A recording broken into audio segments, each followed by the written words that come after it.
Hey guys, it's Janelle or J Jenna Makeup here, and I'm here to show you how to create this witch makeup look using Mehron's Witch kit. Now this has everything that you need inside to create this makeup look, making it super easy. It's an all-in-one kit, and if you want to find out how to do this step-by-step witch makeup look, then keep on watching. Okay, so starting with a fresh base, as you can see, this is the Witch Mehron kit. It gives you a step-by-step guide and all the products that you're going to need inside. So starting with the green face paint, which is super creamy and super pigmented, you really want to spread a healthy amount on your face before blending it out, just to make sure you get a really nice pigmented base.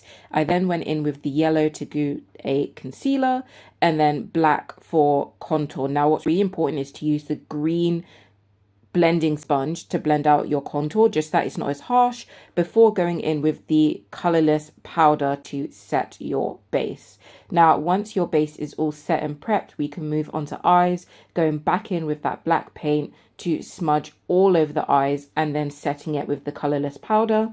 Don't worry about it being perfect, it's supposed to look messy, and making some angry brows for our witch makeup, and going in those frown lines with some black paint as well, just to enhance the features and make it look really dark and grungy.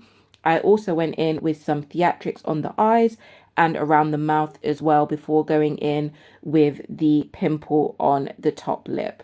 Now going in with a black lip, I just went in with the pencil to outline my lips before going in with a black paint to fill them in, and also a yellow paint just to enhance the frown lines, and then going in with some Tooth FX on the teeth just to give it that really grungy look. And this is the final look, guys. Happy Halloween!